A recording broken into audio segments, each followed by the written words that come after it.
Hare Krishna. So we are continuing the reading Perfect Questions and Perfect Answers by Srila Prabhupada, starting from chapter 6. The Perfect Devotee. Mayapur, India, February 29, 1972 evening. Bob. Srila Prabhupada, earlier today we were discussing the need to practice austerity in Krishna consciousness. Can you say something more about that? Srila Prabhupada, yes. Under the direction of the spiritual master, one should practice austerities. You have no mind to follow austerities. But when you accept a spiritual master, you have to carry out his order. That is austerity. Shyamasundara. Even if you don't want to practice austerity, you must. Srila Prabhupada. Yes, you must. Because you have surrendered to your spiritual master, his order is final. So even if you don't like it, you have to do it to please me. Shyamasundara.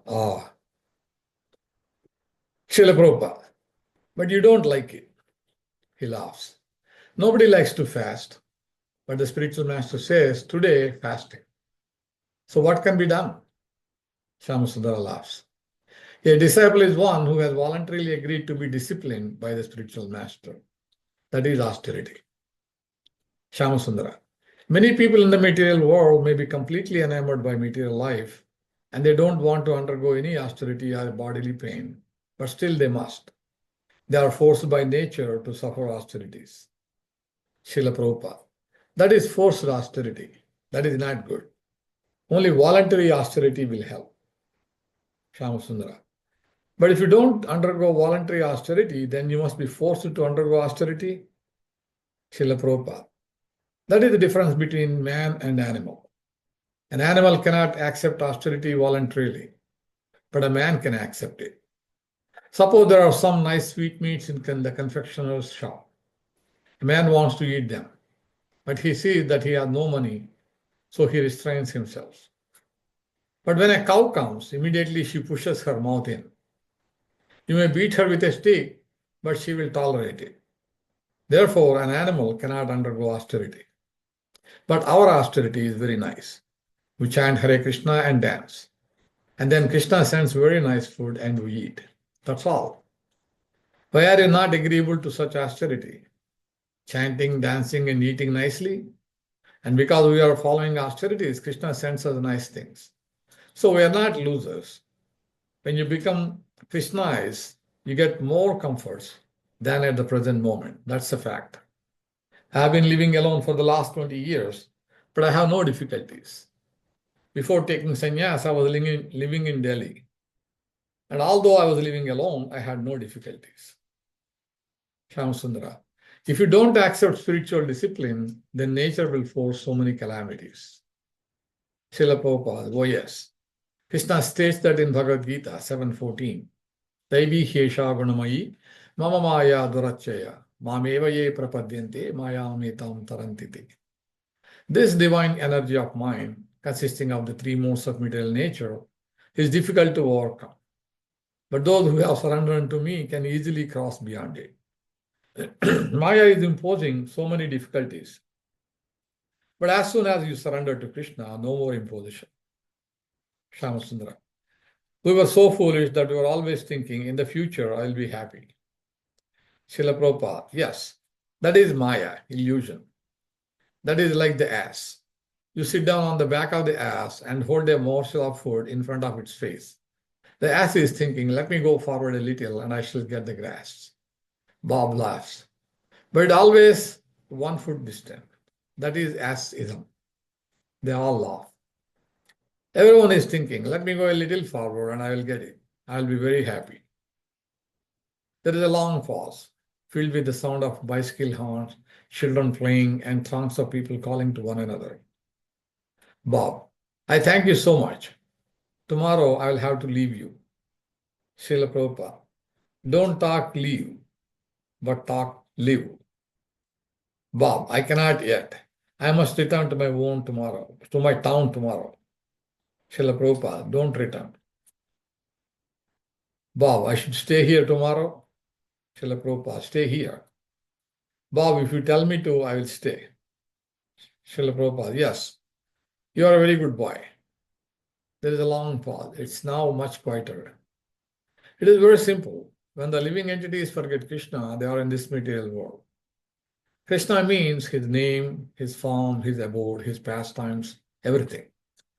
When we speak of a king, it means the king's government, his palace, his queen, his sons, his secretaries, his military strength, his activities, everything. Is it not? Bob, yes. Srila Prabhupada. Similarly, since Krishna is the Supreme Personality of Godhead, as soon as we think of Krishna, this means we are in touch with Krishna and all his energies. That is complete by saying Radha Krishna.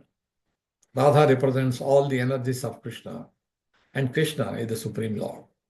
So when we speak of Krishna, the living entities are also included, because the living entities are one of the energies of Krishna, his superior energy.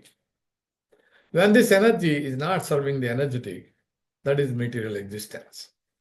The whole world is not serving Krishna, or they are serving Krishna indirectly, just as disobedient citizens serve the government indirectly.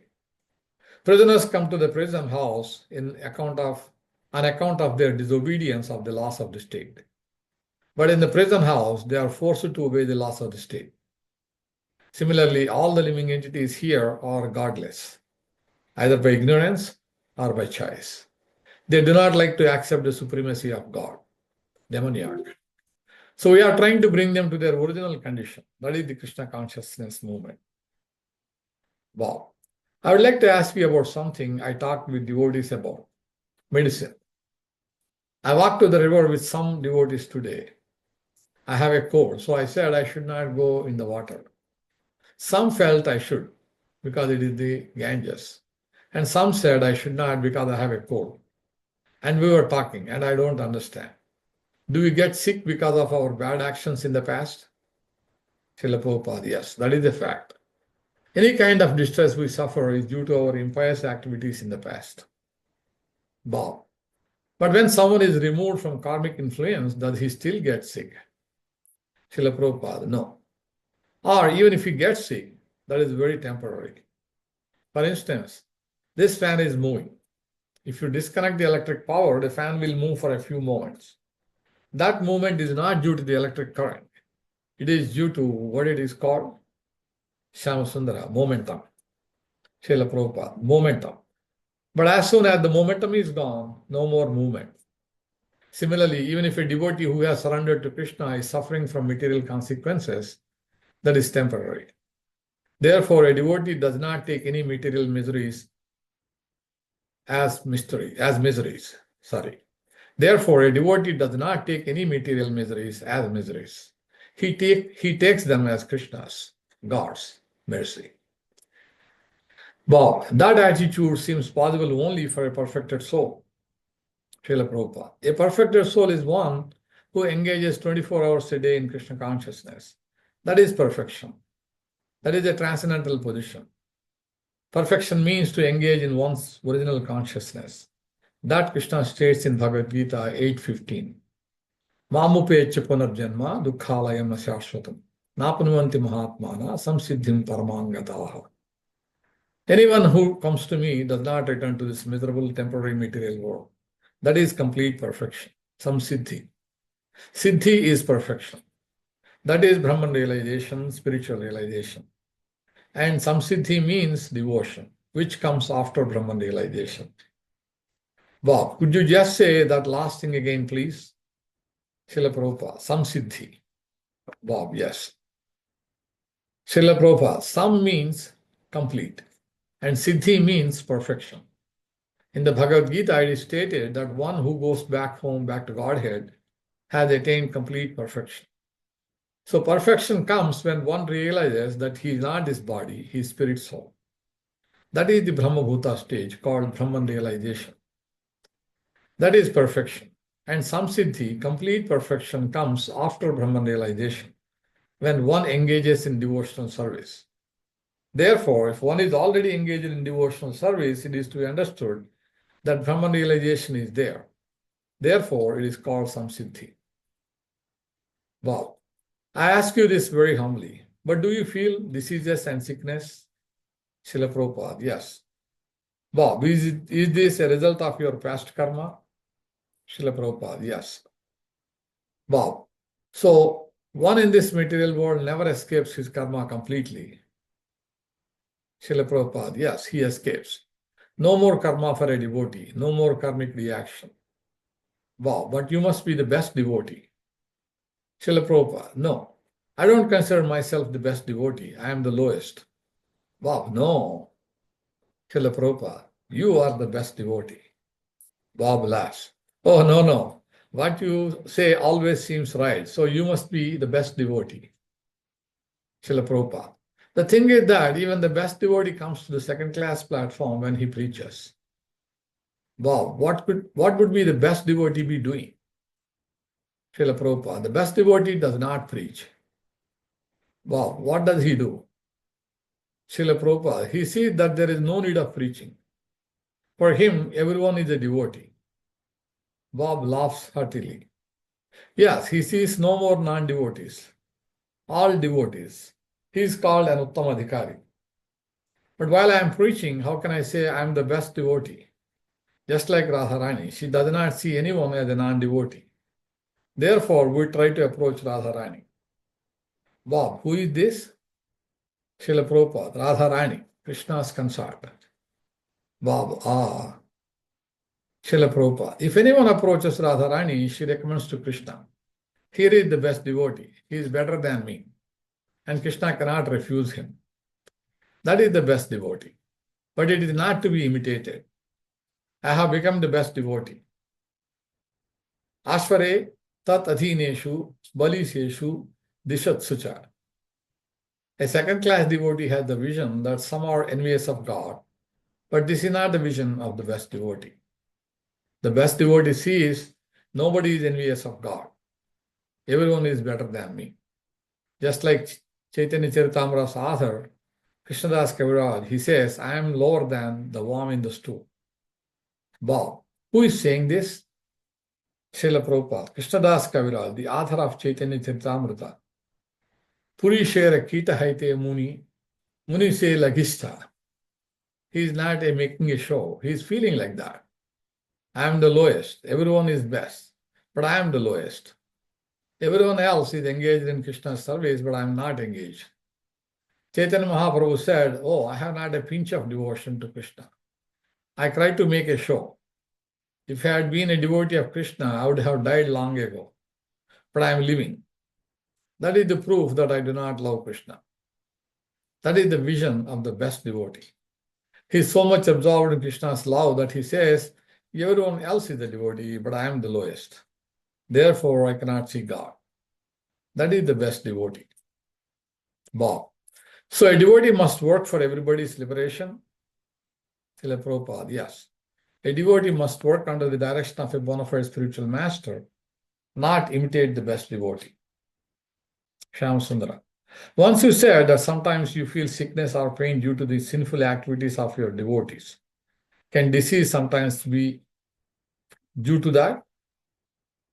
Srila Prabhupada. You see, Krishna says, Aham tvam sarva papebhyo mokshayishyami masucha. I will deliver you from all sinful reactions. Do not fear.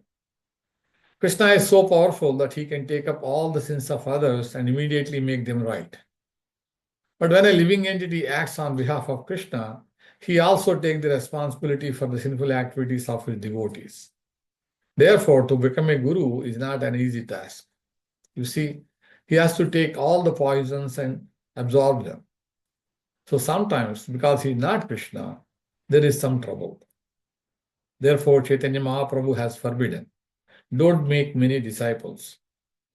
But for preaching work, to expand the preaching, we have to accept many disciples, even if we suffer. That is a fact. The spiritual master has to take the responsibility for all the sinful activities of his disciples. Therefore, to make many disciples is a risky job, unless one is able to assimilate all the sins. Vanchakalpatarubhyascha kripa sindubhya evacha patitanam pavanebhyo vaishnavebhyo namo namaha. I offer my respectful obeisance to all the Vaishnava devotees of the Lord. Just like the desire trees, they can fulfill the desires of everyone. and they are full of compassion for the fallen conditioned souls. The spiritual master takes responsibility for all the fallen souls. That idea is also in the Bible. Jesus Christ took all the sinful reactions of the people and sacrificed his life. That is the responsibility of a spiritual master. Because Krishna is Krishna, he is apapa vidha. He cannot be attacked by sinful reactions. But a living entity is sometimes subjected to their influence because he is so small. Big fire, small fire. If you put some big thing in a small fire, the fire itself may be extinguished. But in a big fire, whatever you put it in is burned up. The big fire can consume anything. Wow. Christ's suffering was of that nature. Srila Prabhupada, he took the sinful reactions of all people. Therefore, he suffered. Bob, I see. Srila Prabhupada. In the Bible, it is said that he took all the sinful reactions of the people and sacrificed his life. But these Christian people have made it a law for Christ to suffer while they do all nonsense. Such great fools they are. They have let Jesus Christ make a contract for taking all their sinful reactions so they can go on with all nonsense. That is their religion. Christ was so magnanimous that he took all their sins and suffered, but that does not induce them to stop all these sins. They have not come to that sense. They have taken it very easily. Let Lord Jesus Christ suffer and we will do all nonsense. Is it not? Wow, it is so. Srila Prabhupada, they should have been ashamed. Lord Jesus Christ suffered for us, but we are continuing the sinful activities. He told everyone, thou shalt not kill.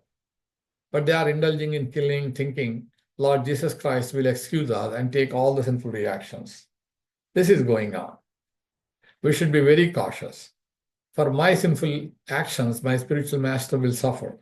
So I will not commit even a pinch of sinful activities. That is the duty of the disciple. After initiation, all sinful reaction is finished. Now, if he again commits sinful activities, his spiritual master has to suffer. A disciple should be sympathetic and consider that for his sinful activities, his spiritual master will suffer. If the spiritual master is attacked by some disease, it is due to the sinful activities of others. Therefore, the injunction is don't make many disciples. But we do it because we are preaching. Never mind, let us suffer. Still we shall accept these disciples. So your question was whether when I suffer it is due to my past misdeeds. Was it not? That is my misdeed. That I accepted some disciples who are nonsense. That is my misdeed. Wow, this happens on occasion. Srila Prabhupada, yes. This is sure to happen because we are accepting so many disciples. It is the duty of the disciples to be cautious. My spiritual master has saved me. I should not put him again into suffering. Of course, when the spiritual master is suffering, Krishna saves him. Krishna thinks, oh, he has taken so much responsibility for delivering fallen persons. So Krishna says, Kaunteya Pradjanihi Name Bhakta Pranashyati.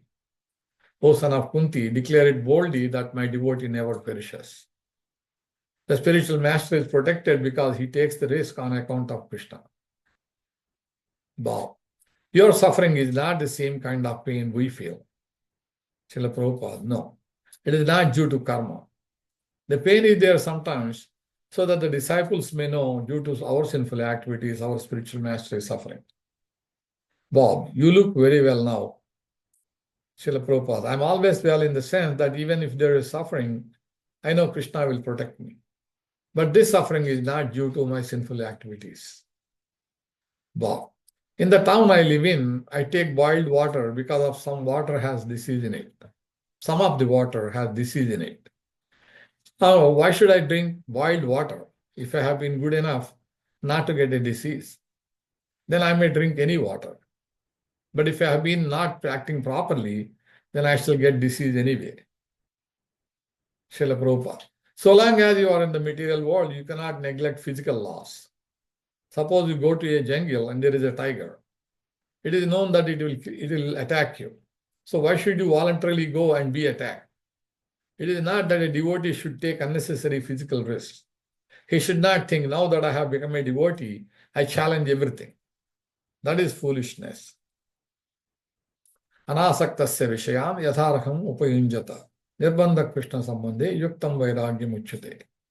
The devotee is advised to accept the necessities of life without attachment. He will take boiled water. But if boiled water is not available, does it mean he will not drink water? If it is not available, he will drink ordinary water. We take Krishna Prasadam, but while touring, we sometimes have to take some food in a hotel. Because one is a devotee, should he think, I will not take any food from the hotel? I shall starve. If I starve, then I will be weak and I will not be able to preach. Bob, does the devotee lose some of his individuality? Srila Prabhupada, no. He has full individuality for pleasing Krishna. Krishna says, you surrender unto me. So he voluntarily surrenders. It is not that he has lost his individuality. He keeps his individuality, just like Arjuna. In the beginning, he was declining to fight on account of his individuality. But when he accepted Krishna as his spiritual master, he became a disciple. Then whatever Krishna ordered, he said yes. That does not mean he lost his individuality. He voluntarily accepted, whatever Krishna says, I shall do it. Or just like all my disciples, they have not lost their individuality, but they have surrendered their individuality. That is required. For example, suppose a man does not indulge in sex. It does not mean he has become impotent. If he likes, he can have sex 1,000 times. But he has voluntarily avoided it. Parandushva anivartate. He has a higher taste. Sometimes we fast, but that does not mean we are diseased. We voluntarily fast. It does not mean that I am not hungry or I cannot eat, but we voluntarily fast. Bob, does the devotee who surrenders keep his individual taste for different things? Srila Prabhupada, yes. Bob, does he keep his individual likes and dislikes? Srila Prabhupada, yes. He keeps everything in full, but he gives preference to Krishna. Suppose I like something, but Krishna says, no, you cannot use it. Then I shall not use it. I give it up for Krishna's sake. Positively, Krishna says, I like these things. So we have to offer to Krishna whatever he likes. And then we take prasadam. Krishna likes Radha Rani. Therefore, all the gopis are trying to push Radha Rani to Krishna. Krishna likes this gopi. All right, push her forward to him. That is Krishna consciousness, to satisfy the senses of Krishna, not to satisfy my senses. That is bhakti. That is called prema, love for Krishna. Oh, Krishna likes this. I must give him this. Bob, some prasadam I like, and some I find not at all to my liking. Srila Prabhupada, you should not do that. The perfection is that whatever is offered to Krishna, you should accept. That is perfection. You cannot say, I like this, I don't like this. So long as you make such discrimination, that means you have not appreciated what prasadam is. No disliking, no liking. Whatever Krishna likes, that is all right. A devotee.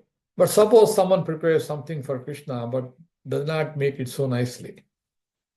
Srila Prabhupada, no. If made sincerely with devotion, then Krishna will like it. Just like Vidura.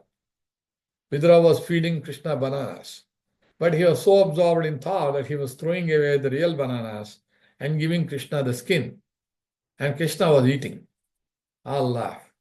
Krishna knew that he was giving him the skins in devotion. And Krishna can eat anything, provided there is devotion. It does not matter whether it is materially tasty or not. Similarly, a devotee also takes Krishna prasadam, whether it is tasty or not.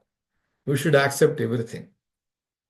A devotee. But if the devotion is not there, Srila Prabhupada, if the devotion is not there, Krishna does not like any food, either tasty or not tasty. He does not accept it. A devotee. In India, Srila Prabhupada, oh, India. Don't talk of India. Talk of philosophy. If there is devotion, Krishna does not accept anything, whether in India or in your country. Lord Krishna is not obliged to accept anything costly because it is very tasty. Krishna has very many tasty dishes in Vaikuntha. He is not hankering after your food. He accepts your devotion, bhakti. The real thing is devotion, not the food. Krishna does not accept any food of this material world. He accepts only the devotion. Patram pushpam phalam toyam yome bhaktya prayachati. Tadaham bhakti upakritam ashnami praitatmanaha. If one offers me with love and devotion a leaf, a flower, a fruit, or water, I will accept it, because it has been offered to me with devotion and love. Gita 9:26. It is devotion that is required. Therefore, we do not allow anyone to cook who is not a devotee. Krishna does not accept anything from the hands of a non-devotee. Why should he accept? He is not hungry. He does not require any food. He accepts only the devotion, that's all. That is the main point. So one has to become a devotee, not a good cook. But if he is a devotee, then he will be a good cook also. Automatically, he will become a good cook. Therefore, one has to become a devotee only. Then all other good qualifications will automatically be there. And if he is a non-devotee, any good qualifications have no value. He is on the mental plane, so he has no good qualification. Bob, I still do not understand so much about prasadam. Srila Prabhupada, prasadam is always prasadam. But because we are not elevated sufficiently, therefore we do not like some prasadam. Bob, I find that prasadam is too spicy and hurts my stomach. Srila Prabhupada, well, that is also due to not appreciating. But the cook should have some consideration. Krishna must be offered first-class foods. So if the cook offers something last class, he is not performing his duty. But Krishna can accept anything if it is offered by a devotee, and the devotee can accept any prasadam, even if it is spicy. Hiranyakashipu gave his son poison, and after offering it to Krishna, the son drank it as nectar and remained unharmed. So even if prasadam is very spicy to others, it is very palatable to the devotee. What is the question of spicy? Krishna was offered poison, real poison, by Putana Rakshasi. But he is so nice that he thought, she came to me as my mother. So he took the poison and delivered her. Krishna does not take the bad side. A good man does not take the bad side. He takes only the good side. Just like one of my god brothers, he wanted to make business with my Guru Maharaj, spiritual master. But my Guru Maharaj did not take the bad side. He took the good side. He thought he has come forward to give me some service. Bob, let us say some devotee has some medical trouble and cannot eat a certain type of food. For instance, some devotees do not eat ghee because of liver trouble. So should these devotees also take all kinds of prasadam? Srila Prabhupada, no. Those who are not perfect devotees may discriminate, but a perfect devotee does not discriminate. Why should you imitate a perfect devotee?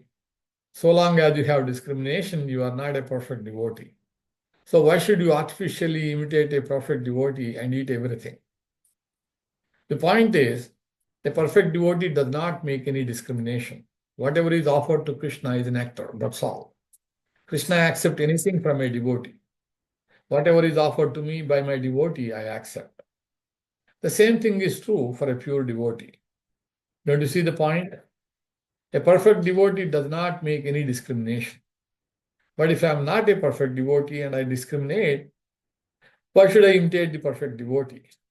It may not be possible for me to digest everything because I am not a perfect devotee. A devotee should not be a foolish man. It is said, Krishna ye bhaje se bada chatura. So a devotee knows his position and he is intelligent enough to deal with others accordingly. Chapter 7. Acting in Knowledge of Krishna. Mayapur, India, February 29, 1972, evening, continued. An Indian gentleman. By what kind of actions does one earn good karma? Srila Prabhupada. Good karma means what is prescribed in the Vedas. Specifically, it is prescribed that one should perform yajna. Yajna means actions for the satisfaction of Lord Vishnu, the Supreme Personality of Godhead. So good karma means performance of the yajnas as they are prescribed in the Vedic literatures. A good law-abiding citizen is one whose actions satisfy the government. So good karma is actions that satisfy Lord Vishnu, the Supreme Lord. Unfortunately, modern people do not know what the Supreme Personality of Godhead is, what to speak of satisfying Him. They are simply busy with material activities. Therefore, all of them are performing only bad karma and therefore suffering. They are blind men leading other blind men, and all are then suffering by bad karma. That is very easy to understand. If you do something criminal, you will suffer. If you do something benevolent for the state, for the people, then you are recognized. You are sometimes given a title. This is good and bad karma. So by good karma, you enjoy some material happiness, and by bad karma, you suffer from material distress. By good karma, you get birth in a good family. You get riches, good money. Then you become a learned scholar. You become beautiful also. Bob, what about the person who is not very aware of God, but Srila Prabhupada, then he is an animal. A person who does not know what is God, or one who does not try to understand what is God, he is an animal. Bob, what about innocent people? Srila Prabhupada, the animal is very innocent. If you cut its throat, it won't protest. So innocence is not a very good qualification. Our proposition is that one must be very, very intelligent, and then he can understand Krishna. To become an innocent, ignorant simpleton is not a very good qualification. Simplicity is all right, but one should not be unintelligent. Bob, can you tell me what intelligence is? Srila Prabhupada, intelligence means to know what one is, what this world is, what God is, and what their interrelations are. The animal does not know what he is. He thinks that he is the body. Similarly, anyone who does not know what he is not intelligent. Bob, what about a person who tries to do what is right and is very conscientious about the things he does? Like the servant who is very honest to his master but knows that if he are not honest, he would not be caught. If a person like that stays honest anyway, is that some kind of good karma? Srila Prabhupada, yes. To become honest is also good karma. How to become a good man is described in the Bhagavad Gita very elaborately. Daivi sampad vimokshaya nibandha ayasuri mata. So if you become qualified with Daivi sampad, transcendental qualities, then vimokshaya, you will be liberated. And nibandha ayasuri, if you have demoniac qualities, you will be more and more entangled. Unfortunately, modern people do not know what is liberation and what is entanglement. They are so ignorant, they do not know. If I ask you about what liberation is, can you answer? No answer. And if I ask you what entanglement is, can you answer? Again, no answer. These words are there in the Vedic literature, liberation and entanglement. But at the present moment, people do not even know what they mean. They are so ignorant and foolish. And still, they are proud of their advancement in knowledge. You are a professor, a teacher. Can you explain what liberation is? Wow, not adequately. Because if I could explain it, then I would become liberated very fast. Srila Prabhupada. But if you do not know what liberation is, then where is the question of fast or slow liberation? You should first know what liberation is. If you do not know where the train is going, then what is the use of knowing whether it is going fast or slow? So what is liberation? You daily ask me, now I am asking you. Bob laughs. Okay, let me think for a moment. Srila Prabhupada, liberation is described in the Srimad Bhagavatam. The exact Sanskrit word for liberation is mukti. So that is defined in the Srimad Bhagavatam. Muktir hitvan yatha rupam sarupena vyavastitahi.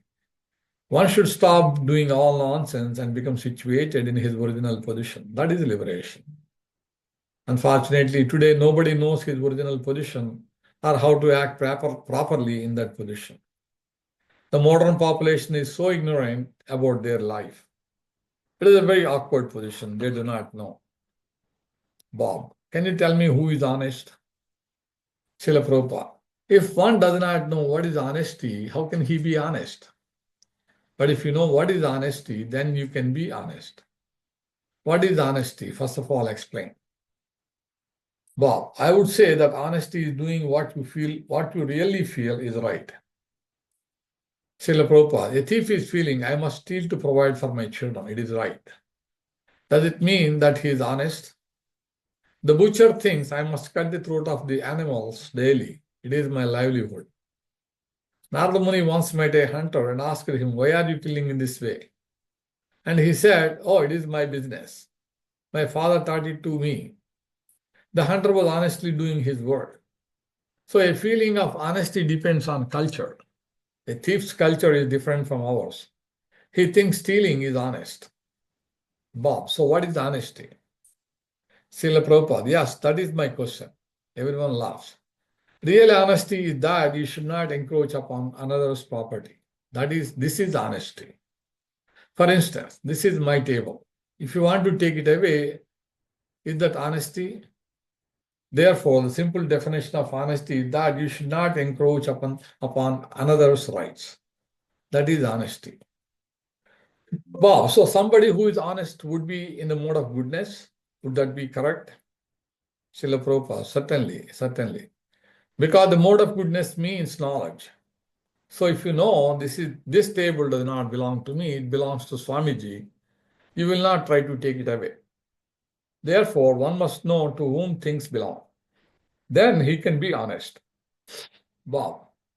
You have said that the mode of goodness was knowledge of God. But somebody may be honest without having very much knowledge of God. Without thinking they are honest because it is God's wish, they just feel like they ought to be honest. Srila Prabhupada, God wishes everyone to be honest. Why should God think otherwise?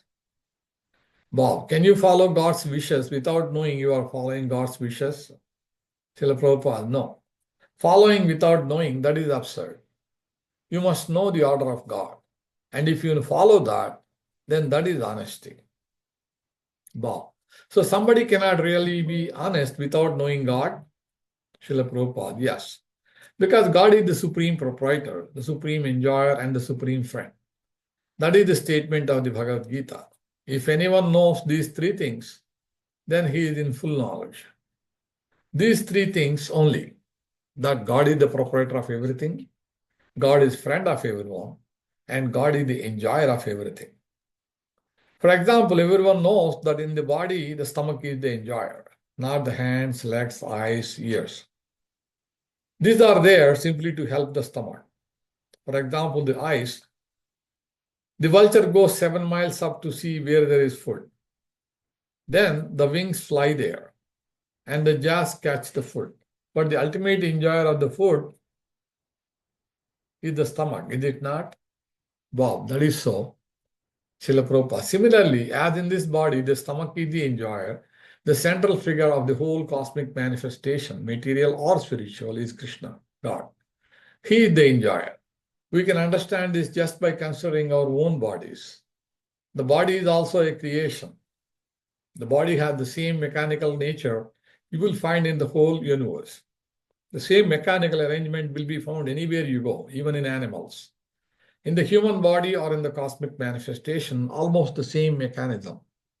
So you can understand very easily that in this body, any body, your body, the stomach is the enjoyer. There is a central enjoyer. And the stomach is the friend also. Because if you cannot digest food, you see, then all other limbs of the body become weak. Therefore, the stomach is the friend. It is digesting and distributing the energy to all the limbs of the body. Is it not? Wow, it is so. Srila Prabhupada. Simply, the central stomach of the whole creation is God or Krishna. He is the enjoyer. He is the friend. And as the supreme proprietor, he is maintaining everyone. Just as the king can maintain the whole country's citizens because he is the proprietor. Without being the proprietor, how can one become everyone's friend? So these things have to be understood. Krishna is the supreme enjoyer, Krishna is the supreme proprietor, and Krishna is the supreme friend. If you know these three things, then your knowledge is full. You do not require to understand anything more. Yasmin vignate sarvam evam vignatam bhavati. If you simply understand Krishna by this formula, then your knowledge is complete. You don't require any more knowledge. But people will not agree. Why should Krishna be the proprietor? Hitler should be the proprietor. Nixon. That is going on. Therefore, you are in trouble. But if you understand these things, these three things only, then your knowledge is complete. But we will not accept. We will put forward so many impediments to understanding these three things. And that is the cause of our trouble. But in Bhagavad Gita 5:29, Krishna plainly says, Bhaktaram yagne tapasam sarvaloka maheshwaram suhridam sarvabhutanam gnatva mam syantamurchati. A person in full consciousness of me, knowing me to be the ultimate beneficiary of all sacrifices and austerities, the supreme lord of all planets and demigods, and the benefactor and well-wisher of all living entities, attains peace from the pangs of material miseries. But we won't take this. We put forward so many false proprietors, false friends, false enjoyers, and they fight one another. This is the situation of the world. If people would take this knowledge, there would immediately be peace. Shantimurchati. This is knowledge. And if anyone follows this principle, he is honest. He does not claim it is mine. He knows everything is Krishna's. So therefore, everything should be utilized for Krishna's service. That is honesty. If this pencil belongs to me, the etiquette is for my students to ask, can I use the pencil? Can I use this pencil? Then I will reply, yes, you can. Similarly, if I know that everything belongs to Krishna, I will not use anything without his permission. That is honesty, and that is knowledge. One who does not know this is ignorant. He is foolish. And a foolish man commits crimes. All criminals are foolish men. Out of ignorance, one breaks the law. So ignorance is not bliss.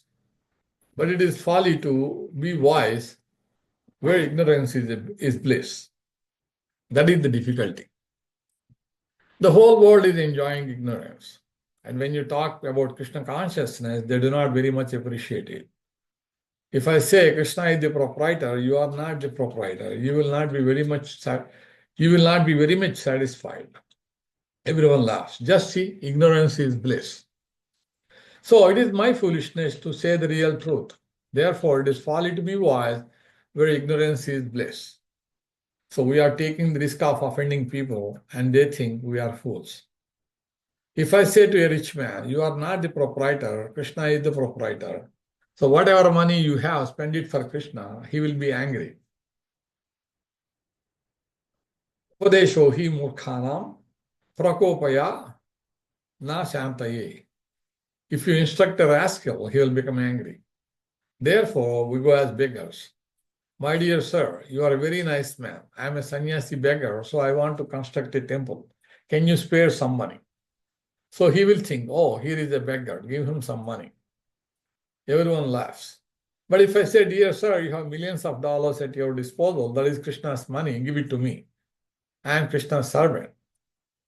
Oh, he will chase me away. Everyone laughs. He will not be very satisfied. Rather, if I go as a beggar, he will give me something. And if I tell him the truth, he will not give me a farthing. Everyone laughs. We convince him as beggars. We are not beggars, we are Krishna's servants. For ourselves, we don't want anything from anyone because we know Krishna will provide everything. This is knowledge. For instance, a child will sometimes take $100 bill. So we have to flatter him. Oh, you are so nice. Please take these lozenges and give me that paper. It is nothing, it is paper. And he will say, oh yes, take, that is nice. And he returns the $100 note for 2 penny sweets. So we have to beg people in that way. Why? Because a man will go to hell by taking Krishna's money. So some way or other, take some money from him and engage him in Krishna consciousness movement. Bob, and then he may not go to hell. Srila Prabhupada, yes. You save him from going to hell. Because a farthing spent for Krishna will be noted by him. Oh, this man has given a farthing. This is called Agnata Sukriti, devotional service performed unknowingly. People are generally very poor in their thought.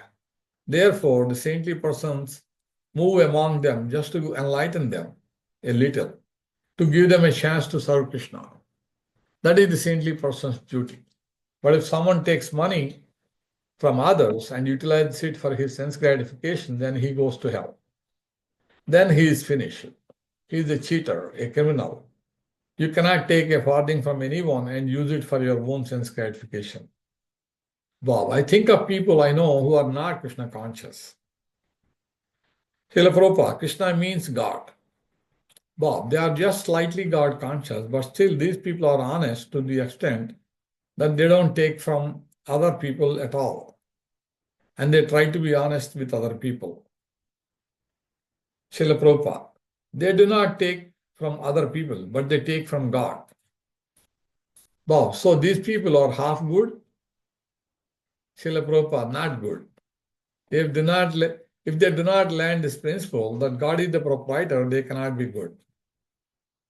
Bob, I'm thinking of poor people who need money and food, but do not commit crimes to get it. Everybody around them may be stealing, but they still stand up and don't steal. These people somehow deserve something good to happen to them. Srila Prabhupada, but the man who is thinking he is not stealing is also a thief because he does not know that everything belongs to Krishna. Therefore, whatever he is accepting, he is stealing. Bob, is he less of a thief?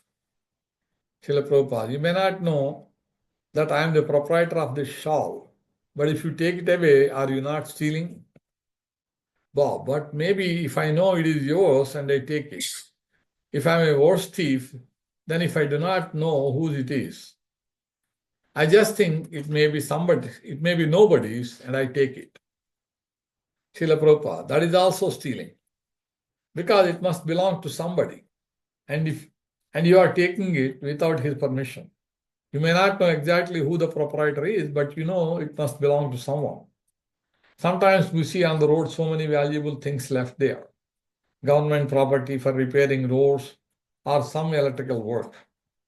A man may think, okay, fortunately these things are lying here, so I may take them. Is it not stealing? Bob, it is stealing. Srila Prabhupada, yes. He does not know that it is all government property and he takes it away. That is stealing. And when he is caught, he is arrested and he is punished. So similarly, whatever you are collecting, suppose you are drinking a glass of water from the river, is the river your property? Bob, no. Srila Prabhupada, then it is stealing. You have not created the river, you do not know who is the proprietor, but it is not your property. So even if you drink a glass of water without knowing to whom it belongs, you are a thief. So you may think I am honest, but actually you are a thief. You must remember Krishna. Oh Krishna, it is your creation, so kindly allow me to drink.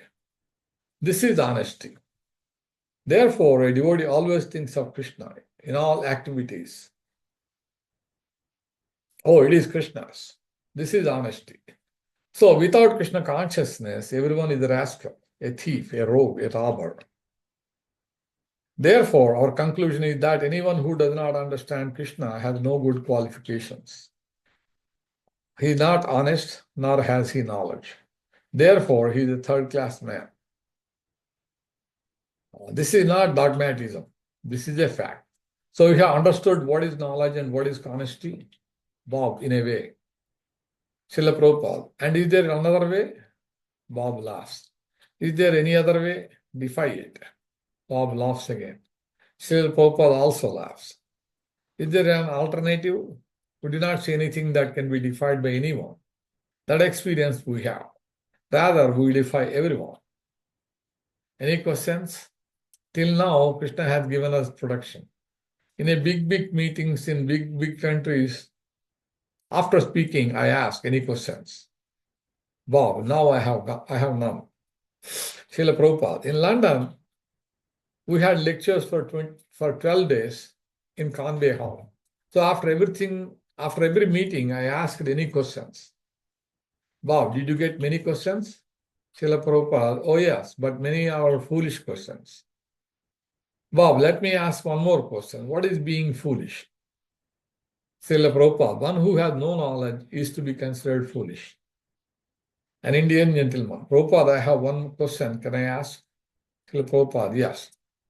Indian gentleman. Some time ago in Calcutta, they observed a week named Prevention of Cruelty to Animals Week. Srila Prabhupada, this is another foolishness. They are advertising prevention of cruelty, yet they are maintaining thousands of slaughterhouses. You see, that is another foolishness.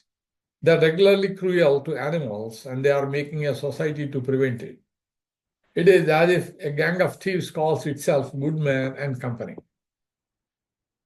Giriraj. Yesterday you said that the spiritual master may have to suffer due to the sinful activities of his disciples. What do you mean by sinful activities? Srila Prabhupada. At initiation, you promise, I shall follow the regulative principles. If you do not follow, that is sinful. Very simple. You break the promise and do nasty things. Therefore, you are sinful. Is it not? Giriraj, yes. But there are some things we are instructed to do that. Even though we try to do them, we cannot yet do perfectly. Srila Prabhupada, you try to do and cannot do? How is that? Giriraj, like chanting attentively. Sometimes we try to, but Srila Prabhupada, well, that is not a fault. Suppose you are trying to do something, but due to your inexperience, you sometimes fail.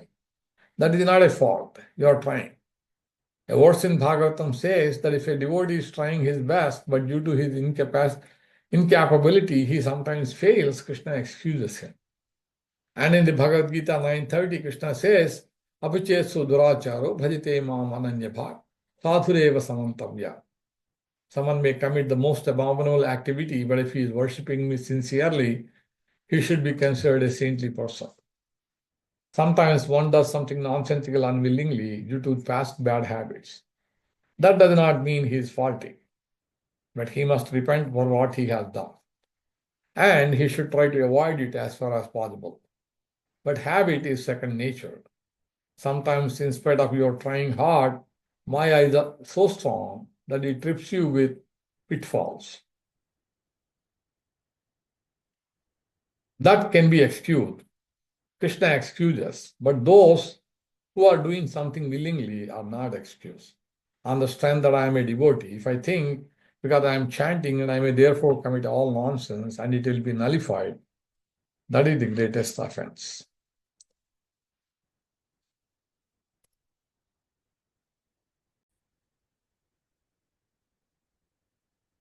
Chapter 8, Advancing in Krishna Consciousness.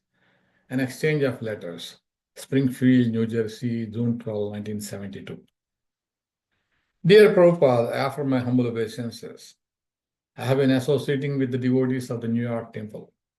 With the association of such fine advanced devotees, I hope that I may make some advancement in Krishna consciousness. My fiancée has started to come to this temple and is chanting a little. She knew nothing about Krishna consciousness until I wrote her about it from India. Ācārya Rishi has been kind enough to invite us to his home so that we may see an ideal householder life. I went to Bombay at the end of April for termination from the Peace Corps. I was fortunate enough to come down with a minor illness, so I had to stay in Bombay for 2 weeks. I spent the time with the advanced and kind devotees at Juhu. Unfortunately, you had left 5 days previously. I understand so little, but I have faith in the process of Krishna consciousness and I hope to take it to more and more. I look forward to Ācārya Rishi's description of the temple in Los Angeles and hope that I may personally hear you in New York. Thank you for the kindness you have shown to a very undeserving boy. Sincerely, Bob Cohen. A.C. Bhaktivedanta Swami ISKCON, Los Angeles, June 16, 1972. Bob Cohen, Springfield, New Jersey. My dear Bob, please accept my blessings. I thank you very much for your letter dated June 12, 1972. I have noted the sentiments expressed therein with great pleasure. I am very glad to hear that you are associating with us. I know that you are a very good boy, very intelligent, and your behavior is gentle.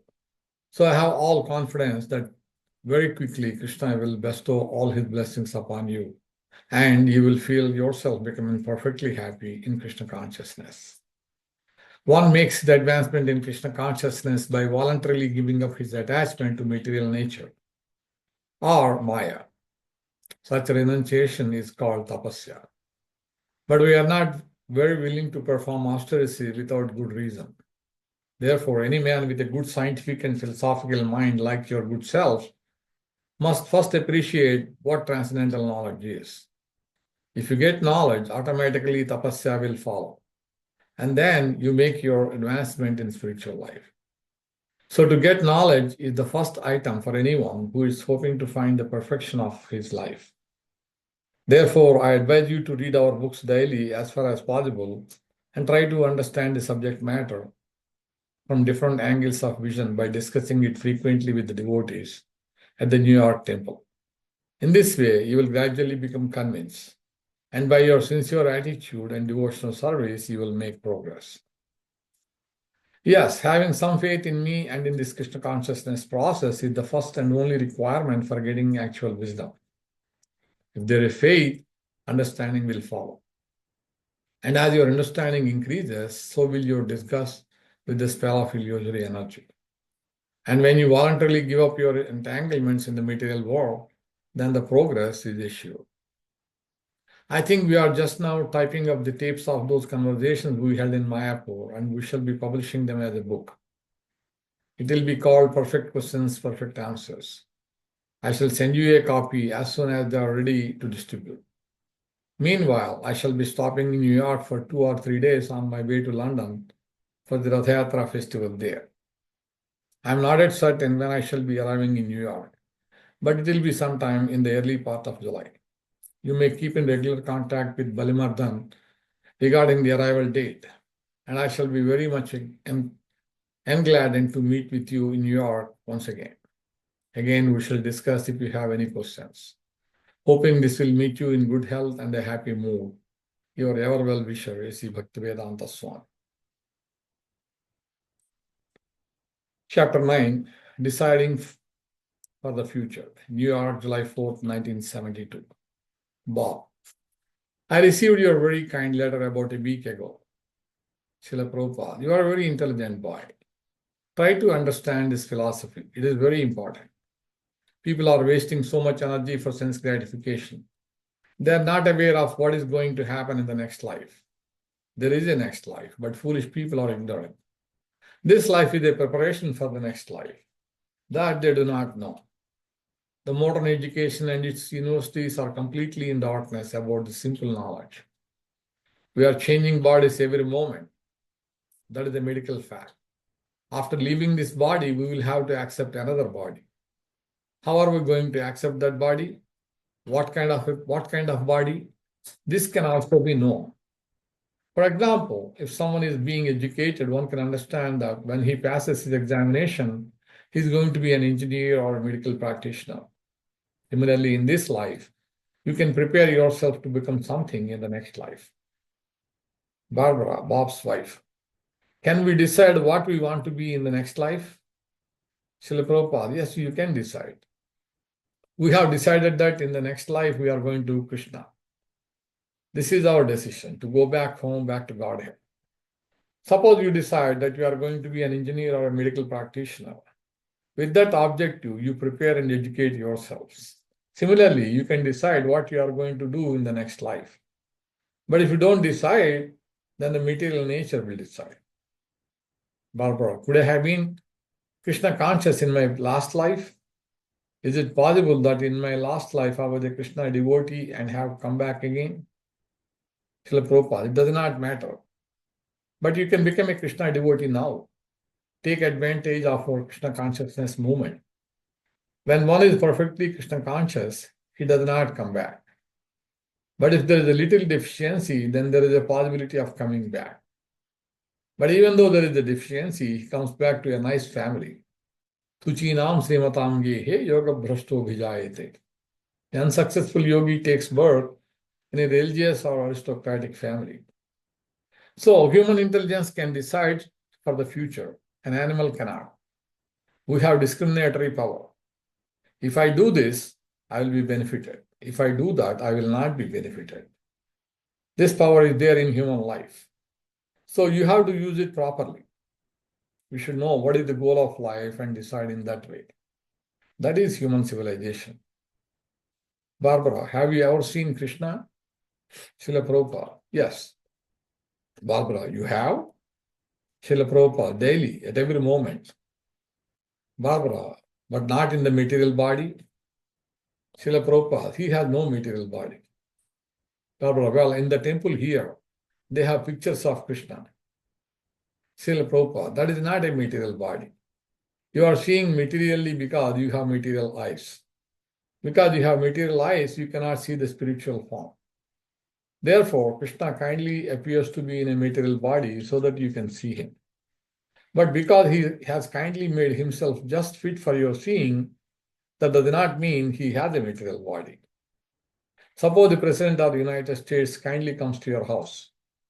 That does not mean his position and your position are the same. It is his kindness. Out of love, he may come to your house, but that does not mean he is on the same level as you. Similarly, because we cannot see Krishna with our present eyes, he therefore appears before us as a painting or as a form made of stone or wood. And Krishna is not different from these paintings and wood because everything is Krishna. Barbara, after we die, what happens to our spirit? Srila Prabhupada, you get another body. Barbara, immediately? Srila Prabhupada, yes. It is just like when you change your apartment. You fix up your new apartment first, then you leave this one and go there. Barbara, so do we know what type of body we will get? Srila Prabhupada, yes, provided you are qualified. Those who are qualified know. But for those who do not know, nature will arrange things. If you do not know, this means you have not prepared your life. So at the time of death, your mentality will create another body and nature will supply it. Bob, if Krishna controls everything, how does Krishna control a non-devotee? Srila Prabhupada, by Maya. Krishna controls this world just as the government controls everything. A kingdom is controlled by the king's departments. Bob, and how does Krishna control a devotee? Srila Prabhupada, just as you control your beloved. For example, if you have a beloved child, you control him for his benefit. If he is going to touch fire, you will immediately tell him, no, no, no, my dear child, don't touch it. So a Krishna conscious person, a devotee, is never misled, because Krishna is always guiding him. Whereas those who are not Krishna conscious are in the charge of Maya, and Maya will do the needful, as you have seen. Bob, is the time that we will die pre-test when we are born? When I am born, do I have a certain given lifespan? Srila Prabhupada, yes. A devotee, and he cannot change that? Srila Prabhupada, no, he cannot change it, but Krishna can change it. Devotee, if he commits suicide, is that also preset? Srila Prabhupada, not preset. That he can do because he have a little independence. It is not natural to commit suicide. But because we have independence, we can go from nature to unnature. A prisoner cannot go out of the prison house naturally. But if somehow or other he arranges to jump over the wall and escapes, then he becomes eligible for further imprisonment. He will be arrested again, and his term of imprisonment will be increased. So naturally, we cannot violate destiny. But if we do it, then we will suffer. But our destiny can be changed by Krishna when we are Krishna conscious. We do not do it, but Krishna will do it. Krishna says, Aham tvam sarva papebhyo mokshayishyami. I shall give you protection. That change takes place for my protection. There are two categories, non-devotee and devotee. The non-devotee is under the control of material nature, and the devotee is under the direct control of Krishna. There are many employees in a big company, and they are controlled by the head of the company through different departmental superintendents. But although outside of home, he controls his employees directly. The same man at home is controlling his children directly, but he is always a controller. Similarly, God is always the controller. When one becomes a devotee, he is controlled by God. When he is a non-devotee, he is controlled by God's agent, Maya. But one has to be controlled. For example, every citizen of America is controlled by the government. When a citizen is all right, the civil department controls him. When he is not all right, the criminal department controls him. But he cannot say, I am not controlled. That is not possible.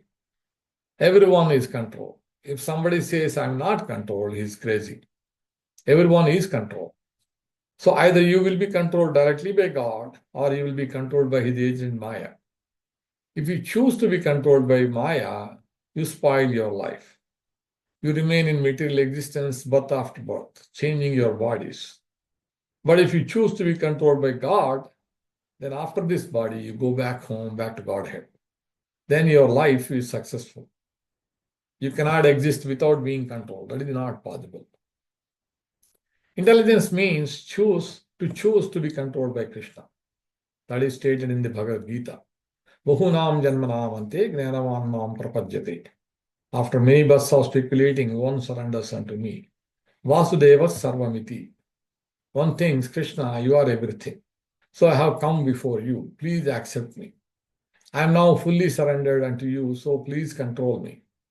For so long I have been controlled by these rascal senses without benefit. Under the control of the senses, I have served so-called family, society, country, nation, up to serving the dogs. But nothing has given me satisfaction. But now I have had the good sense to put myself under your control. Instead of being controlled by dog, let me be controlled by God. This is Krishna consciousness. Have you not seen how a man is controlled by a dog? In the street, the dog stops to pass stool and his master will stand and wait. Is it not? The dog is passing stool and urine and the man is thinking, I am the master. But he is being controlled by the dog. That is Maya. What do you think? Had he not become controlled by the dog? Wow, that is so. Srila Prabhupada. But he is thinking, I am the master of the dog. A family man is controlled by his wife, his children, his servants, everyone. But he is thinking, I am master. President Nixon is thinking that he is master of his country. But he is controlled. At once, he can be dismissed by the public, his servants. At election time, he will take a position claiming, I will give you very good service. And I shall be a first-class servant. Therefore, people vote. All right, you become president. And he is advertising, re-elect me, re-elect me. That means he is a servant. But he is thinking, I am the master. That is illusion, Maya. One who is controlled by Maya thinks himself the master while he is a servant. But a devotee never thinks, I am the master. Only I am Krishna's servant. That is mukti, liberation. A devotee is never controlled by false thoughts. He knows his position. Sarupena vyavasthiti. Mukti, liberation, means to be situated in one's own constitutional position as a servant of Krishna. So if I know that I am a servant of Krishna, that is my liberation. And if I think that I am the master, that is bondage. This is the difference between liberated life and conditioned life. So these Krishna conscious devotees are always thinking that they are servants of Krishna. Therefore, they're all liberated. They do not endeavor for liberation.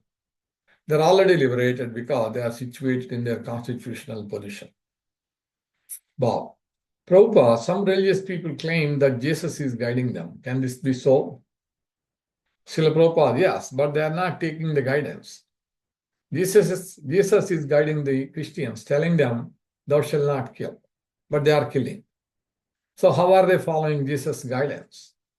Simply saying, I'm guided by Jesus Christ, but I don't care for his words, will that do? Is that guidance? Nobody is being guided by Jesus Christ. Their claim is false. It is very hard to find a man who is actually being guided by Jesus Christ, guided by Jesus Christ. Jesus Christ's guidance is available, but nobody is caring for him. They have taken Jesus Christ as contractor to take up their sins. That is their philosophy. They commit all kinds of sins and poor Jesus Christ will be responsible. That is their religion. Therefore, they say we have a very good religion. For all our sinful activities, Jesus Christ will die. Is that good religion? They have no sympathy for Jesus Christ. If they did, they would think he died for our sins. Why should we commit sins again? Such a great life has been sacrificed for our sins, so we should be guided by Jesus Christ. But they take it otherwise. Oh, I shall go on committing all sins, and Jesus Christ has made a contract to nullify all my sins. I will simply go to the church and confess and come back and again do all nonsense. Do you think that shows very good intelligence? Bob, no. Srila Prabhupada, one who is actually guided by Jesus Christ will certainly get liberation, but it is very hard to find a man who is actually being guided by Jesus Christ. Bob, what about the Jesus freaks? Young people who read the Bible very often. Srila Prabhupada, but violence is against the Bible's injunctions. How can they kill if they are following the Bible? Bob, they claim that the Bible says Jesus ate meat. Srila Prabhupada, that is all right. He may eat anything. He is powerful. But he has ordered, thou shalt not kill. You must stop killing. He is powerful. He can eat the whole world, but you cannot compare yourself to Jesus Christ. You cannot imitate him. You have to abide by his order. Then you are guided by Jesus Christ. That is the actual obedience. The Bhagavatam explains that one who is an Ishvara, who is empowered, can do anything. But that we cannot imitate. We have to abide by his order. Admitting that Jesus ate meat, you do not know under what conditions he ate meat. He advised others not to kill, yet he himself ate meat. Do you think Jesus Christ was contradicting himself? Bob, no. Srila Prabhupada, he cannot do that. That is real faith in him. To understand that he cannot do that. So why did he eat meat? He has his reasons why. But he has asked me not to kill. Therefore, I have to follow. That is the real system. You are not Jesus Christ. You cannot imitate him. He has sacrificed his life for God. Can you do that? Why imitate Jesus Christ only by eating meat? Why not imitate Jesus Christ by sacrificing your life for spreading God consciousness? They are so-called Christians, but what are they doing for God? Consider how the sun is absorbing urine. Can you drink urine? If you want to imitate the sun and drink urine, can you? Similarly, Jesus Christ is so powerful, he can do anything. But we cannot imitate. We have to simply abide by his order. That is real Christianity. It is wrong to imitate a powerful man. Our Vedic literature describes that once there was an ocean of poison and no one knew what to do with it. Then Lord Shiva said, all right, I will drink it. So he drank the whole poison ocean and kept it in his throat. Now, can you drink poison? Not the whole ocean, just one cup. Lord Shiva never advised that we drink poison. So you have to abide by his advice, not try to imitate him. These LSD and marijuana people say that Lord Shiva used to smoke ganja, hashish, but Lord Shiva drank a whole ocean of poison. Can you do that? It is Lord Shiva's instruction that should be followed, not his example of smoking ganja. When Parvati asked him what method of worship is best, he said, Vishnu Arathanam Param. The best worship is the worship of Lord Vishnu, Krishna. There are many demigods, but he recommended Vishnu worship as the best. And better than Vishnu worship, he said, is worship of a Vaishnava. The exact word he used is Tadiyanam, those who are related to Vishnu. For instance, we worship the Tulsi plant. We do not worship all plants. But because Tulsi has a very intimate connection with Krishna or Vishnu, we worship her. Similarly, if anything is intimately related with Krishna, worship of that thing is better than worship of Vishnu. Wow, why is that? Srila Prabhupada, because Krishna will be pleased. Suppose you have a dog and some friend comes and pats your dog and says, my, what a nice dog you have. Srila Prabhupada makes big patting motions amidst general laughter. You become pleased and think, oh, he is my good friend. You see, some Indian guests enter the room. Please have some prasadam. Srila Prabhupada continues speaking with his guests, sometimes in English and sometimes in Hindi. It is his last day in New York, and his plane to London is scheduled to leave in only a few hours. Bob has brought a car to drive Srila Prabhupada to Kennedy Airport. The devotees are scurrying about, bringing luggage to the car, putting the manuscripts of Srila Prabhupada's latest translating work in order, and making other last-minute arrangements. Sundara, everything is ready, Srila Prabhupada. The car is waiting for us. Srila Prabhupada, so we can go now? All right, Hare Krishna. Concluding words. On July 19, 1976, His Divine Grace Srila Prabhupada accepted my wife and me as his disciples and initiated us with the names Bhakti Devi Dasi and Brahmatirtha Das. As I reflect back on that day, I can see how fortunate I was to have met His Divine Grace and my God brothers in the Hare Krishna movement. When I was handed my beads at initiation, I promised to follow the regulative principles and to chant God's names daily. 4 years previously, Srila Prabhupada had advised me to follow these principles. He said that within 6 months, I could be like the other devotees. All unnecessary things, anarthas, such as mundane movies and restaurants, would cease to attract me. The whole human life is meant for purification, he said. I was interested in being purified, even though I did not really know what purification meant. I had gone to India with these Peace Corps, hoping to find a higher level of consciousness. I could not believe that satisfying the senses was the all in all, that I myself was bound by the senses. Later, I could understand that yoga means becoming free from the dictation of the senses. Upon returning to America, I started graduate school in geology, got married, and became somewhat entangled in domestic responsibilities. But I would very often think of my conversations with Srila Prabhupada and of his instructions. One of his primary instructions was simply to associate with the devotees, and this I gladly did. Devotees are different. By understanding that loving service to the Supreme Lord is the goal of life, they avoid getting caught up in the petty affairs of sense gratification and false ego. Visiting the temple was most refreshing. Gradually, my wife and I became friends with many devotees and wanted somehow to do some service for the movement. I sponsored a Bhakti Yoga club at the university, and our apartment served as a way station for traveling parties of devotees. As we followed Srila Prabhupada's instructions, even our eating became purified.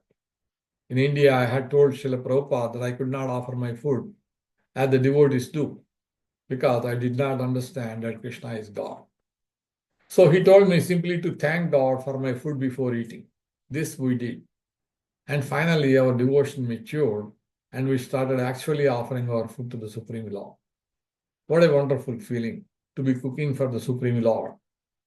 It actually freed us from the control of the tongue. Finally, we were ready to become involved fully in temple life. By Krishna's grace, I obtained a job near a temple in Texas and began to take part in all the temple programs. In this way, all the anarthas disappeared, just as Srila Prabhupada had predicted.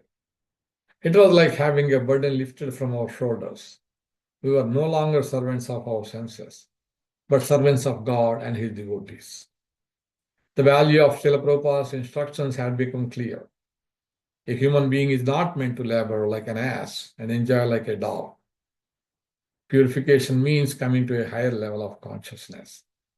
Even though I have been initiated, I still admire my God brothers' spiritual awareness and wish to advance. Actually, initiation is the beginning.